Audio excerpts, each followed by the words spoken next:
Hey, good evening, everybody. Welcome back to our Zoom Daily with Rabbi Shlomo Schwartz to a realistic map of meaning, where we're reading one of his wonderful books, and he's sharing lots of unique insights on a book he wrote. It's just a joy. I'm joined in the Zoom room by my friend Rabbi. And let's just tune in and see how Rabbi Schwartz is doing. Shalom, Rabbi Schwartz. We're going to turn the class over to you and let you take it away. Thank you, Dan, and shalom, everybody, and glad to have Robbie Jones join us on the Zoom session. And last time, as I sent out in the email, the last few nights we covered some key ideas that make sense of life, of what God was looking for, and what we do that is important to God. And the biggest key word here is in relationships, but with a much deeper meaning than normally thought. That's been explained in the last few chapters. We're going into chapter 9 tonight, and I'll switch over to this. Is it up on the screen, Dan? Okay. So who can you trust? There's an old TV show there. Who do you trust? This is who can you trust? So I finished the previous chapter by saying we do not need new prophets with miraculous powers, because spiritual guidance has already been revealed. So what we need now is absolute confidence that that guidance is the best possible. The story of Moshe, pronounced Moses everywhere else, provides that confidence. Not so much the story dramatized in Prince of Egypt by DreamWorks, more the one sketched out in the Torah. Moshe's credentials. Hearing God speak is an overwhelming experience. It's a communion with the creator of the universe. It's a peek into reality much more substantial than ours. We may be in the image of the creator, but we are unequal to the real thing, more like a low resolution or cartoon image. Rambam tells us that an experience of prophecy made the prophet crumble into something like a catatonic trance or a deep slumber. Either way, during this time, his or her physical senses were short-circuited and unable to operate. This sounds right, because physical senses would only get in the way of experiencing the holy, non-physical creator. Today, we might describe it as an out-of-body experience. In Deuteronomy chapter 5, verses 19 through 25, Moshe graphically reminds all the people of their Sinai experiences, which was a prophecy. When God spoke the 10 proclamations, that's my preferred translation instead of commandments, and here are those verses. God spoke those words, those and no more, to your whole congregation at the mountain, with a mighty voice out of the fire and the dense clouds. God inscribed them on 2 tablets of stone and gave them to me. When you heard the voice out of the darkness, while the mountain was ablaze with fire, you came up to me, all your tribal heads and elders. You said, our God has just shown us a majestic presence, and we have heard God's voice out of the fire. We have seen this day that humankind can live though addressed by God. Let us not die then, for this fearsome fire will consume us. If we hear the voice of our God any longer, we shall die. For what mortal ever heard the voice of the living God speak out of the fire as we did and lived? You, Moshe, go closer and hear all that our God says. And then you tell us everything that our God tells you, and we will willingly do it. That's the verses. God's voice, I've got it in quotes because I don't know what it was. God doesn't have vocal cords, but God's voice so overwhelmed them that the people thought they were going to die. You might be able to step into their shoes if you ever missed them. I did. Yeah. You might be able to step into their shoes if you ever met a celebrity and can recall how nervous you became. They ran to Moshe after hearing the first 2 divine statements and pleaded with him to be a go-between. They much preferred to hear the rest from Moshe instead of God, who made them weak-kneed. God agreed and spoke the last 8 of the 10 proclamations to Moshe alone. This publicly demonstrated that Moshe was the only one able to hear God speak without losing his senses. He had achieved such a high degree of fluency with reality that's clarity of God, that he could converse with God like people do with each other. It's a verse in Numbers 12:8. How public was this demonstration? Numerous times the count is given in terms of men suitable for the military. It was just over 600,000. There must have been at least as many women, increasing the population to over 1 million. Adding the children and seniors suggests a total at Sinai of between 2 and 3 million people. These numbers establish three vital elements of Moshe's credentials. First, a vast number of people personally witnessed Moshe's communion with God, far more than witnessed any other prophet ever, even in other religions. Second, no one else in this vast crowd was able to commune with God the way Moshe did. I'll just go back a second. The people that witnessed Moshe's communion with God means they heard God speaking to Moshe. They saw that the dialogue back and forth. Third, everyone in the nation agreed to the details of this record. There are no alternative narratives. This last point is crucial. You can convince people that someone else did something or became something. Historians can identify many individuals who defrauded large groups of people into believing their story. Two recent examples come to mind from both sides of the political divide. Jussie Smollett convinced a large segment of the left that he was the victim of a hate crime. Alex Jones convinced a large segment of the right that the Sandy Hook massacre was a hoax. They were convinced. You can convince people of almost anything, but you cannot convince anyone they had a personal experience that they never had. Okay, maybe you can find one such gullible person, maybe, but 2 to 3 million people? Even only 1.2 million people, no kids or seniors. Even only 600,000 people, no women either. Never. The fact that the details of the Sinai story were never challenged by the people in the story or their descendants is irrefutable proof that it happened. Admittedly, you can always find some skeptics, but you'll find that they refute everything with never a decent reason. So Moshe is called the father of all prophets in the sense of head of the clan, because the whole nation testified to his superiority, and also because no one before or since reached his level of prophetic clarity. So, father.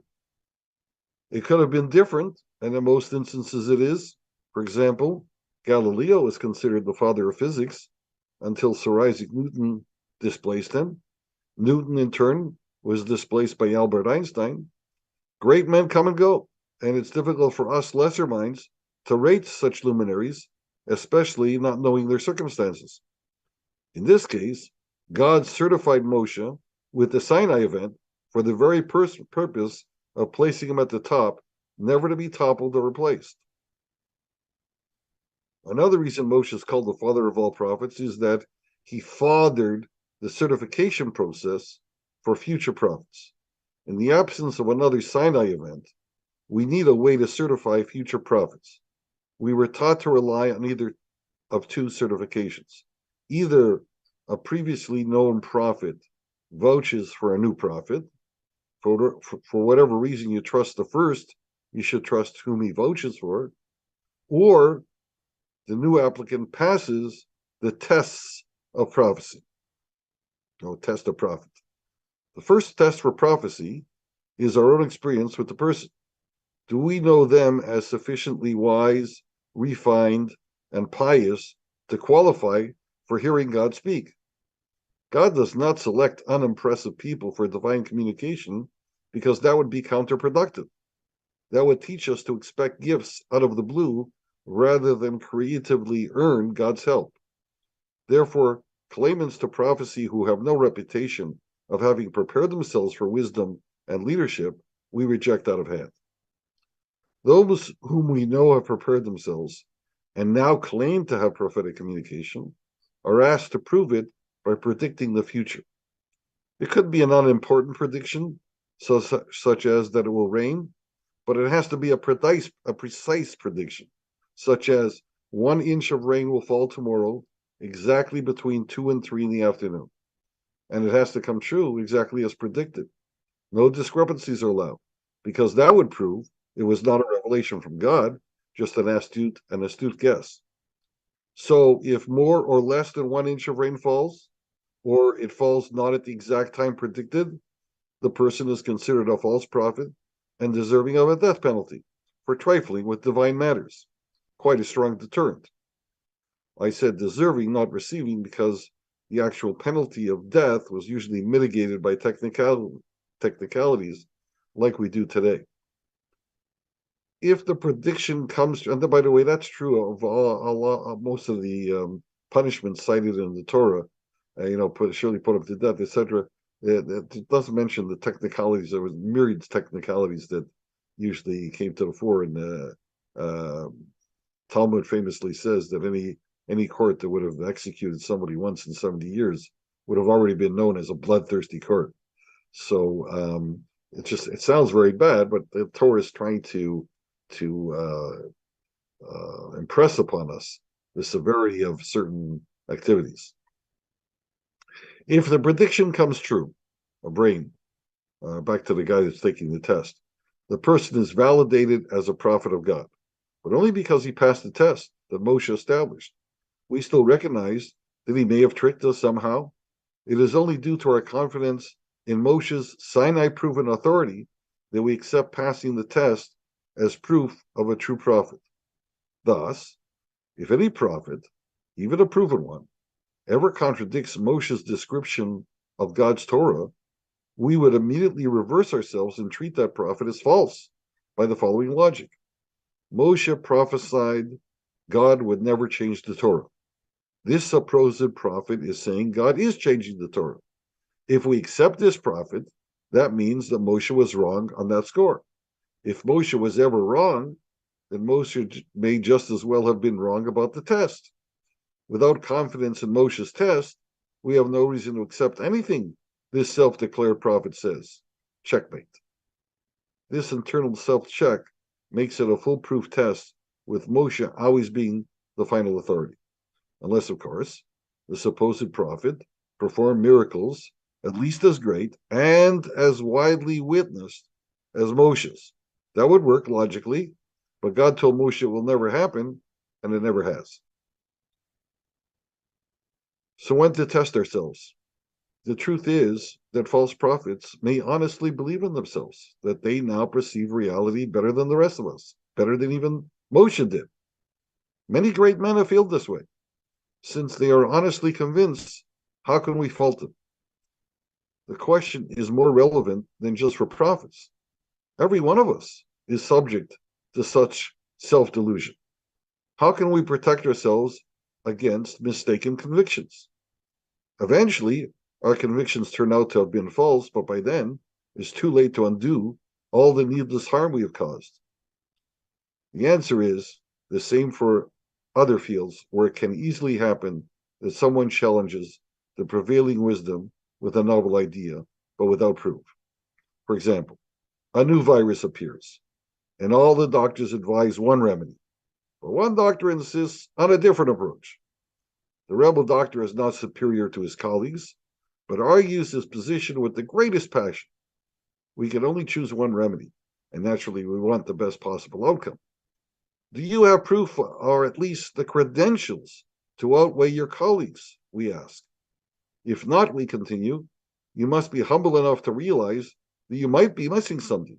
Prove it or lose it. Being humble enough to realize that you might be missing something is the key to ultimate success. It provides the stamina to prove it, rather than seek ruinous refuge, as rebels often do, in substance use or aggressive behavior. Moshe was a prize example of that humility, if you know how to read between the lines of his stories. Moshe's secret climb to success. Exodus 1:22 through 2 verse 10 tells how Moshe was born a slave under threat of death, but providentially became a prince, the adopted grandson of the emperor Pharaoh. This position would have trained him for leadership, but also for arrogance. Verses 2:11 to 3:1 recount the headlines of 3 stories describing how Moshe conquered that arrogance. We are only given the headlines. You have to read between the lines. The first story occurred while he was living in Pharaoh's palace. Moshe went out to see the burdens of his fellow Jews and wound up killing an Egyptian to save the life of a Jewish slave. The second recounted how he, a stranger in far-off Midian, protected the shepherd daughters of Yisro, and Jethro pronounced in English, from their bullying male counterparts at the water spring. This led to his marriage to one of Yisro's daughters. The third seems to be a throwaway line. As a preface to encountering the famous burning bush, it mentions that Moshe shepherded Yisro's flock deep into the wilderness. I suggest that each of these stories hints at a new phase in Moshe's overcoming the trap of arrogance by humbling himself to the reality around him. The first story of saving the slave unfolded because he felt sorry for his fellow Jews, even though, as a palace prince, he was well off. Moshe humbled himself in favor of his kinsmen. That's not so unusual, but it's a good start. The second story of rescuing Yisro's daughters showed he had graduated from caring for his own and was now willing to take up the plight of strangers. That's rare, but not unheard of.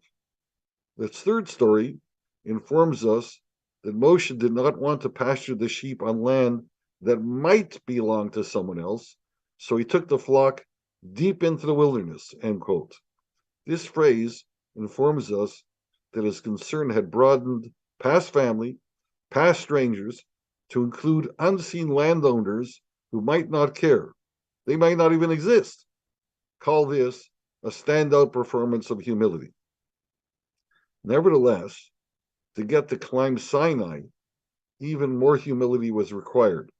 So God motivated Moshe to continue on that path.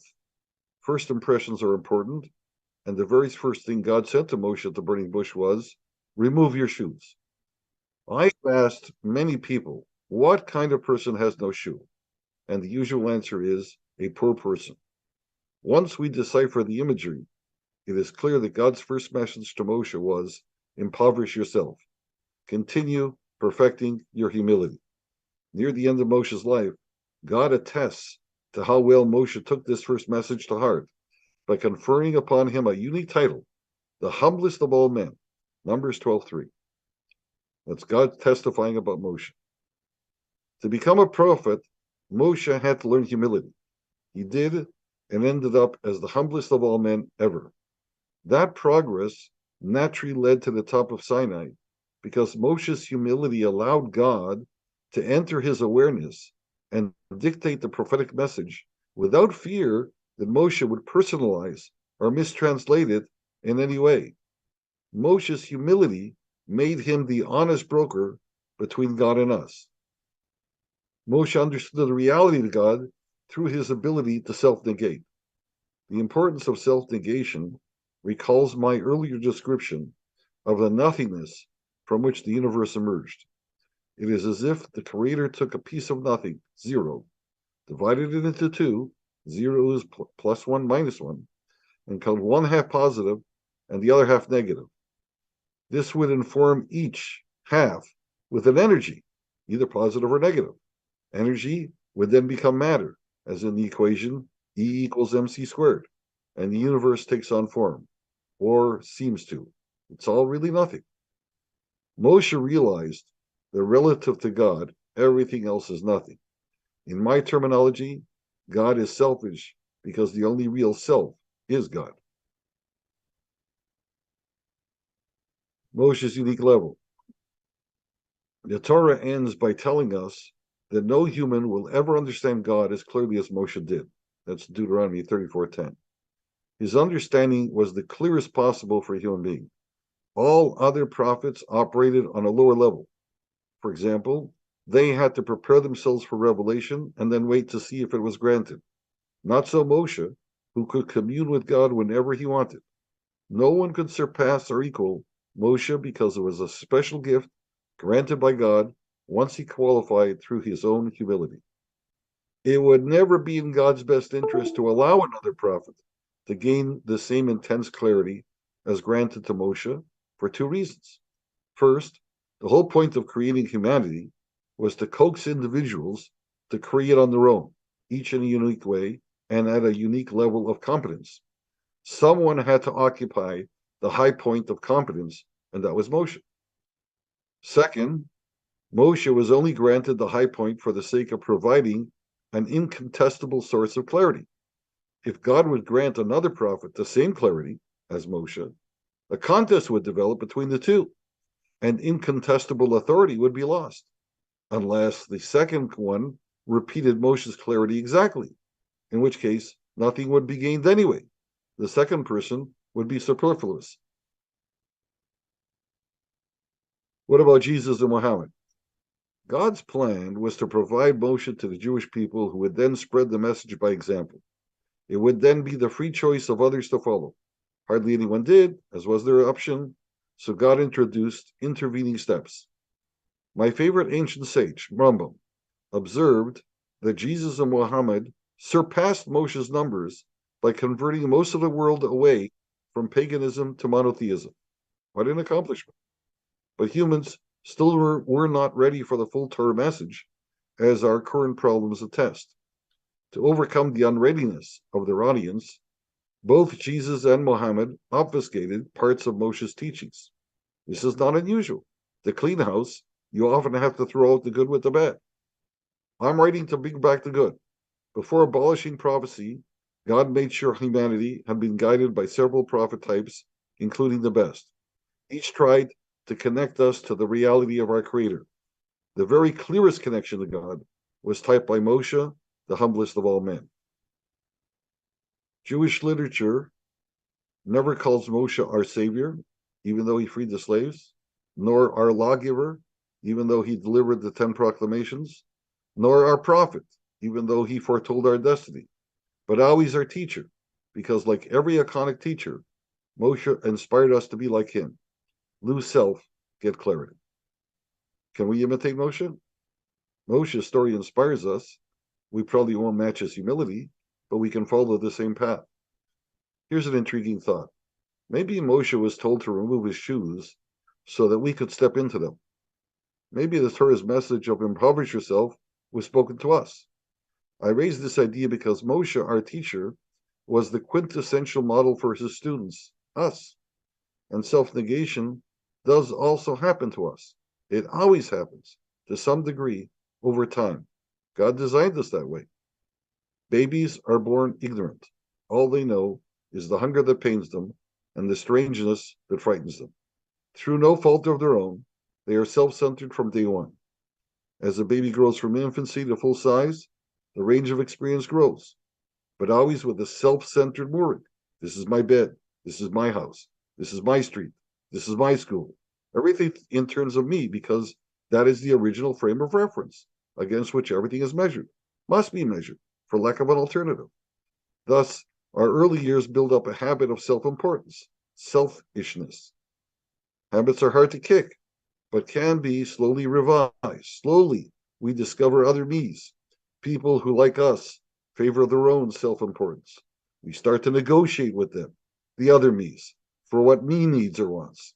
The natural process is to learn that me is not the only one, then to learn that me is not the center, then to learn that me actually enjoys other people, ultimately to learn that old baby me would sacrifice everything for this new baby we just made. Me needs nothing for itself. It's all for baby. That is the universal program that God built into the system. Each parent at least dabbles with self-negation in favor of their kids. The goal is for each individual to create or help create someone else, because paradoxically, the more one negates oneself, the more real one becomes, the more in sync with the nothingness of creation. It is a universal experience, even for those without children. Wow. Yeah, the book's getting better, definitely, as we progress, more enjoyable. I really like the insights on the 3 stages that Moses went through. Never heard that brought out quite like that, and yet it's plainly there in the text, and nice to see. Yeah, that's my insight. I'm open. Anybody can criticize it, but it does ring true.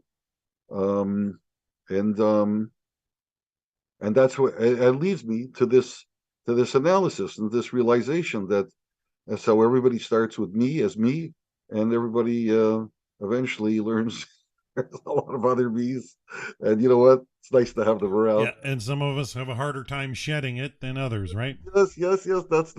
That's the road that God paved out for us. Yeah, everybody's unique with unique strengths, unique talents, unique gifts, and yeah, I think the uniqueness really shows how much Hashem cares for us intimately, and yeah, it's there in the uniqueness for sure. And it's always a joy when people start making steps towards fulfilling their potential. And I think Moses was the prime example for sure. Have a chat here. What's that? Oh, Robbie Jones, thank you. I'm happy to be here. Good, good. Thank you, John. Thanks for coming. I want to emphasize though, I hope everybody just dwells for a bit on how much Moshe achieved and how he was the top of the pinnacle. He had to be, God had to select somebody to be the top. Moshe was the one selected. Would never have repeated what Moshe repeated. The Torah says over and over again, you'll never see someone else do this. And the Torah says that as the rock bottom, a rock solid proof that you can rely on this testament because nothing else supplants it, nothing else comes with the same credentials, and I think that's very important. So there are other. I'm not denying that there are other spiritual leaders and different persuasions. They try to do what they could do. People are stubborn. People are hard to coach into the right things.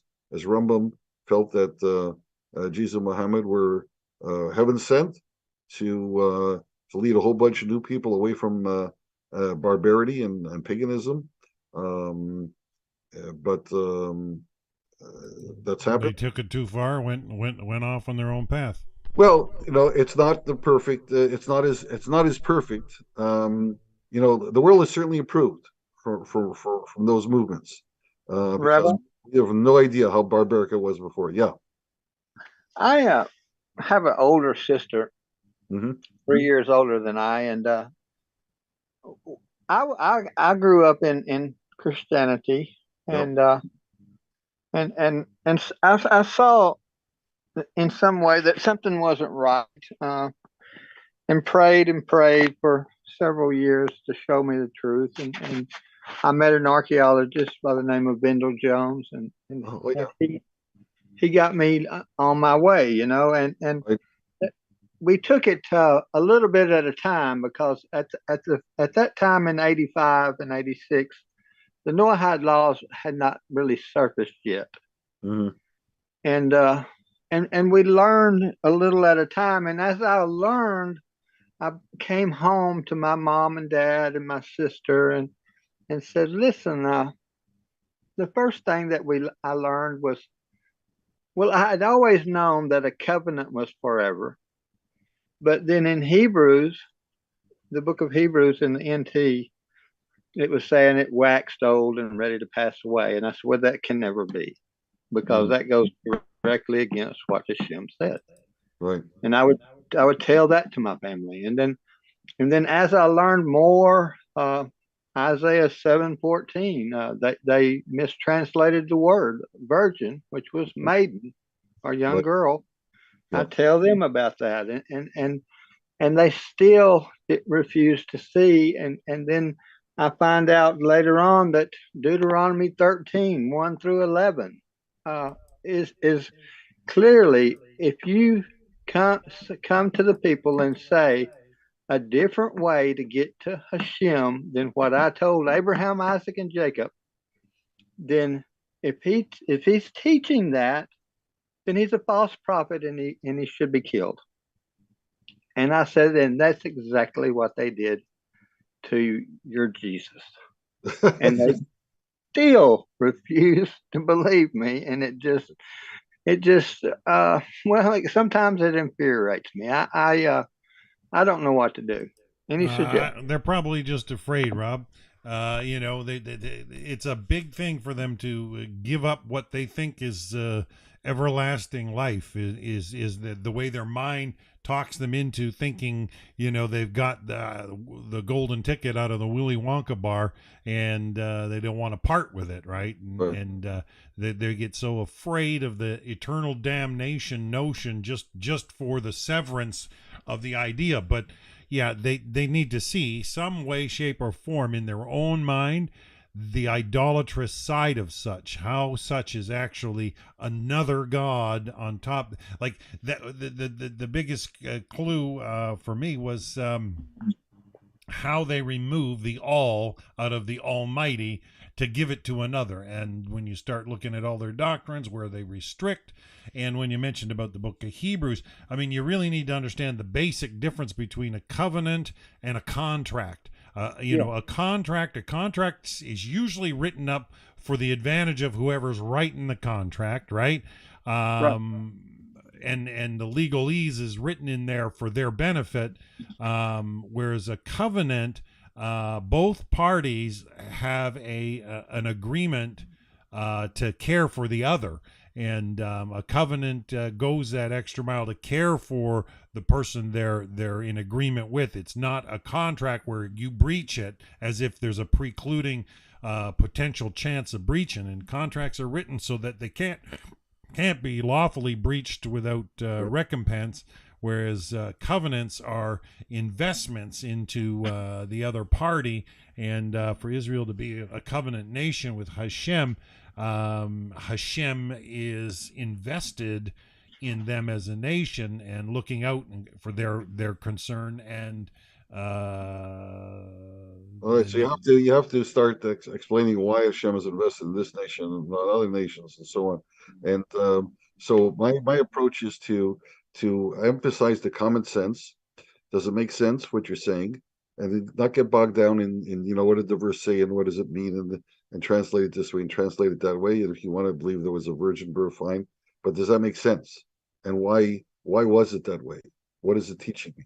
Why are you doing it that way? It's because after all is said and done, everything that God has revealed to us is for our benefit, to help us climb the ladder of self-improvement, of becoming like God. We're in the image of God. Everybody agrees that we're in the image of God. So how do we become God-like? What does that mean? And how do we? Does it make sense? If it doesn't make sense, it's not going to happen. You're not going to be able to do it. So you're looking for tools that make sense, that give you the confidence. Yeah, this is the right road. This is where we're going to get somewhere. And when you have that, nobody can shake you, because you'll find a thing here. Okay, you want to understand that way, but what do you do? Because what you do is the most important thing. How you behave is who you are. If you could say I'm a good person all day long, and but you ignore the old lady that's stumbling on the streetcar, or not bothering to give send a donation to some beggars living through a typhoon or something like that, then you're not such a good person, right? You can say all you want. So it's your behavior that is really reflective, and that, by the way, is probably the biggest secret, or the biggest power of Judaism, is we've got a lot of behaviors, and sometimes they're tough. And so they're tough. Sometimes you can't do it all, but whatever you can do, that's going to help change you, and it'll make you feel better, because you'll have done something. You'll realize it.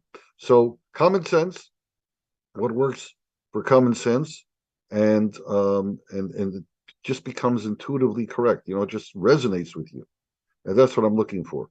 And so I got the sense that when I finished reading today, that it resonated, it made sense. That's what I'm looking for. There's a message there, and why do we have to have emotion? Why did he have to be the top? Why did he have to go up to Sinai? How did he get up there? Through the humility, because you have to be so humble that you can be an honest broker between us and God. You're not changing what God says. So it all fits into place, and then when it does that, it resonates, and it gives you confidence that, okay, let me see what to do next. Okay. I didn't realize that Moses took the it was the flocks of all the people that they brought with them, right? How do you mean? I didn't know that Moses took the flocks into the wilderness Oh, because he was caring about the people that owned the land they were at. I didn't know he did that. no, it says that that's actually a commentary by um, famous Rashi commentary that lived in the Middle Ages, who everybody reads along with, all the all the Jewish scholars read along with the text. He explains that when it says it's just two words, Achar Midbar, deep in the wilderness, and and Rashi comes along and explains. He says, well, make sure that he's not stealing from anybody. So that's all he says. I'm the one that put it together and said, "Oh, I see that this represents a new level of concern for people other than yourself, even people that may not be around." So, Yeah, so, so that's the and we know that that's the end because God testifies. Why did God, praise Moshe? With of all things to praise him, the holy could have said he's the holiest guy, he's the most devoted guy, he's this, he's that. No, he's the humblest. yeah. So now I see that that was the end of the story. Here's the beginning of the story. Here's how he got there. So now it all falls into place. The rest of the story. Yeah, and it's a model, becomes a model for us. Yeah, And in fact, the Rambam, who's the main teacher of Noahides, because everybody follows what the Rambam listed out as the seven laws. That's the go-to book. So the Rambam says when he discusses attitudes that one has or behavioral traits, he says what are the two things you have to absolutely have to um, master, if not destroy, is your arrogance. You have to get rid of your arrogance. You have to become as humble as possible, because that's the road to humanity. That's the road to really making yourself real. It's really to negate yourself makes you real. That's the way it works.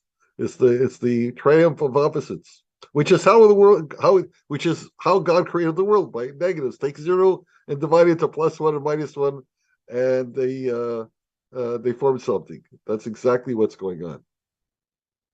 So beautiful. I Excellent stuff. I Yeah. give your you've got the paper. It's I reading it, and I look forward to next week, Sunday night.